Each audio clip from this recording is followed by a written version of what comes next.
To show number of unread notification only on the status bar on Samsung Galaxy S24 Ultra, swipe on the top of the screen and then tap setting icon.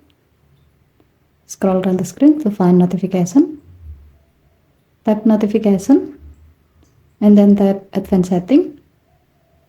Tap show notification icon and then select number of notification only. When you select this option, now your phone will show you a number of unread notification on the status bar so that you can easily know how many unread notification you have, as you can see in the screen. Okay, thank you for watching. Have a nice day.